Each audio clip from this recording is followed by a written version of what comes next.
Hi friends, അസ്സലാമു അലൈക്കും. നമുക്കിന്ന് മാങ്ങാത്തേര എങ്ങനെയാണ് റെഡിയാക്കുന്നതെന്ന് നോക്കാം. ഇപ്പോൾ മാങ്ങാ സീസണൊക്കെ അല്ലേ, ഒത്തിരി പഴുത്ത മാങ്ങയൊക്കെ ഉണ്ടെന്നുണ്ടെങ്കിൽ ഇത് കണക്ക് റെഡിയാക്കി വെച്ചാൽ നമുക്ക് ഒരുപാട് നാൾ കേടുകൂടാതെ നമുക്ക് കഴിക്കാൻ പറ്റും കേട്ടോ. നല്ല ടേസ്റ്റിയാണ്. ഇതിനകത്ത് പ്രത്യേകിച്ച് വേറെ മായങ്ങളൊന്നും ഇല്ലാതെ റെഡിയാക്കുന്നത് കൊണ്ട് നല്ല ഹെൽത്തിയുമാണ്. അതിനായിട്ട് ഞാൻ നന്നായിട്ട് പഴുത്ത 2 മാങ്ങ എടുത്തിട്ടുണ്ട്.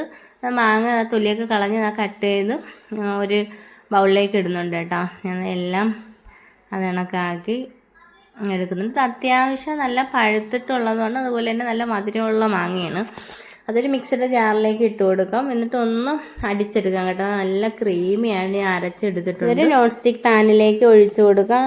നല്ല ക്രീമിയായിട്ട് അരച്ചെടുത്തിട്ടുള്ളത് ഒരു പാനിലേക്ക് ഒഴിച്ചു കൊടുക്കുന്നുണ്ട്. ഇത് ഇപ്പോഴത്തെ കുട്ടികൾക്കൊന്നും ഇതിനെക്കുറിച്ച് അറിയില്ലായിരിക്കും. എങ്കിലും ഇത് കഴിച്ചിട്ടുള്ളവരാരെങ്കിലും ഉണ്ടെങ്കിൽ ഒന്ന് കമൻ്റ് ഇടണേ. ഞാൻ എല്ലാം ഒഴിച്ചു കൊടുത്തിട്ടുണ്ട്. ഇനി നമുക്ക് ഫ്ലെയിം ഓണാക്കി അതിനകത്തേക്ക് വെച്ച് കൊടുത്ത് ഒന്ന് ചൂടാക്കി എടുക്കുക. ചൂടാകുന്ന സമയത്തും ഇത് അത്യാവശ്യം മധുരമുള്ള മാങ്ങയായിരുന്നു. അതുകൊണ്ട് തന്നെ ഞാൻ 3 സ്പൂൺ പഞ്ചസാര ഇട്ട് കൊടുത്തിട്ടുള്ളൂ. നിങ്ങൾക്ക് റെഡിയാക്കുന്ന സമയത്ത് മധുരം കുറഞ്ഞ മാങ്ങയാണെന്നുണ്ടെങ്കിൽ 1-2 സ്പൂൺ പഞ്ചസാര കൂടെ അധികം ഇട്ട് കൊടുക്കാവുന്നതാണ്. അതിനുശേഷം ഞാൻ നന്നായിട്ട് മിക്സ് ആക്കി എടുക്കുന്നുണ്ട്. ഇനി അതിലേക്ക് അര നാരങ്ങാനീര് ഞാൻ മുഴുവനായിട്ട് എടുത്തിട്ടില്ല. അരമുറി നാരങ്ങാനീരിൻ്റെ പകുതി നീര് അതിലേക്ക് ഒഴിച്ചു കൊടുക്കുന്നുണ്ട്. എന്നിട്ട് ഒരിക്കൽ കൂടെ ഒന്ന് മിക്സ് ആക്കി എടുക്കാം. നന്നായിട്ട് കുറുകി കിട്ടിയിട്ടുണ്ട് കേട്ടോ. ഈ ഒരു പരുവാകുമ്പോൾ നമുക്ക് ഫ്ലെയിം ഓഫ് ചെയ്യാം. ഇത് സ്റ്റീൽ പാത്രത്തിൽ ഒഴിച്ചു കൊടുത്തതിന് ശേഷം നമ്മൾ നന്നായിട്ട് ഇത് ഉണക്കിയെടുക്കുകയാണ് ചെയ്യുന്നത്.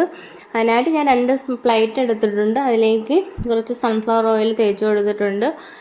വെളിച്ചെണ്ണയോ നെയ്യോ ഒന്നും പുരട്ടരുത്. സ്മെല്ലില്ലാത്ത ഏത് ഓയിലാണ് അത് പുരട്ടിയതിന് ശേഷം നമുക്ക് കുറേശ്ശെ ഒഴിച്ചു കൊടുത്ത് കണക്ക് നന്നായിട്ട് ഷേപ്പ് ചെയ്തെടുക്കാം.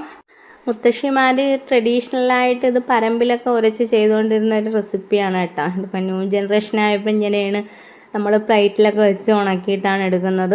ഇത് ട്രഡീഷണലായിട്ട് നമ്മുടെ പറമ്പിൽ അരി വറുത്ത് പൊടിച്ചത് ഇട്ടതിന് ശേഷം, പരമ്പെന്ന് പറയുമ്പോൾ നമ്മൾ പണ്ടുള്ളവർ നെല്ലൊക്കെ ഉണക്കാനായിട്ട് ഉപയോഗിച്ചിരുന്ന ആ സംഭവമാണ്. അതിനകത്തേക്ക് അരി വറുത്ത് പൊടിച്ചത് ഇട്ട് കൊടുത്തതിന് ശേഷം മാങ്ങ എടുത്ത് തൊലി കളഞ്ഞതിന് ശേഷം ഇട്ട് ഇങ്ങനെ ഉരച്ചെടുക്കും. ഉരച്ചെടുത്തിട്ട് ഒരു ദിവസത്തെ ഫുൾ വെയിൽ കൊള്ളിക്കും. എന്നിട്ട് പിറ്റേ ദിവസം അത് കണക്കിന് അടുത്ത മാങ്ങ എടുത്ത് ഇങ്ങനെ ഉരച്ച് അങ്ങനെ 15-20 ദിവസം ഇതേ കണക്ക് മാങ്ങ ഉരച്ച് ഉണക്കി നന്നായിട്ട് ഉണങ്ങി എടുക്കുകയാണ് പണ്ടുള്ളവർ ചെയ്തിട്ടുണ്ടായിരുന്നത്. നമ്മുടെ മാങ്ങാത്തര റെഡി ആയിട്ടുണ്ട്. ഞാൻ വെയിലത്ത് വെച്ച് നന്നായിട്ട് ഉണക്കി എടുത്തിട്ടുണ്ട്. ഞാനിത് ശരിക്കും ഇത് 1.5 ദിവസത്തോളം എടുത്തിട്ടുണ്ടായിരുന്നു എനിക്കിത് ഉണക്കി കിട്ടാനായിട്ട്. ഞാനിത് റെഡിയാക്കുന്ന സമയത്ത് നല്ല വെയിലില്ലായിരുന്നു, ഒരു മഴയുടെ കോളുള്ളതുകൊണ്ട്. പക്ഷെ പിറ്റേ ദിവസം നല്ല വെയിൽ കാണിച്ച് ഒരു ഉച്ചയൊക്കെ ആയപ്പം തന്നെ ഞാൻ നന്നായിട്ട് ഉണക്കി എടുത്തിട്ടുണ്ടായിരുന്നു. ശരിക്കും ഇത് ഭയങ്കര ടേസ്റ്റാണ് കേട്ടോ. എല്ലാവരും ഇതുപോലെ ഒന്ന് ട്രൈ ചെയ്ത് നോക്കണം. മാങ്ങയൊക്കെ ഒത്തിരി ഉണ്ടെന്നുണ്ടെങ്കിൽ ഇത് കണക്കാക്കി റെഡിയാക്കിയിട്ട് ബൗളിലൊക്കെ ഇട്ട് അടച്ച് വെച്ചാൽ ഒത്തിരി നാൾ ഇരിക്കുകയും ചെയ്യും. ഇത് അന്ന് കഴിക്കുന്നേക്കാളും ടേസ്റ്റ് 2 ദിവസം കഴിഞ്ഞതിന് ശേഷം കഴിക്കുമ്പോഴാണ് കേട്ടോ കൂടുതൽ ടേസ്റ്റ് കണക്ക് തോന്നിയിട്ടുള്ളത്. എന്തായാലും എല്ലാവരും ഇതുപോലെ ഒന്ന് ട്രൈ ചെയ്ത് നോക്കി. സൂപ്പർ ടേസ്റ്റാണത്. വീഡിയോ ഇഷ്ടമായെങ്കിൽ ലൈക്ക് ചെയ്യാനും കമൻറ്റ് ഇടാനും മറക്കരുത്. പുതുതായിട്ട് കാണുന്ന കൂട്ടുകാർ ആരെങ്കിലും ഉണ്ടെങ്കിൽ ഒന്ന് സബ്സ്ക്രൈബ് ചെയ്ത് സപ്പോർട്ടാക്കാൻ മറക്കല്ലേ.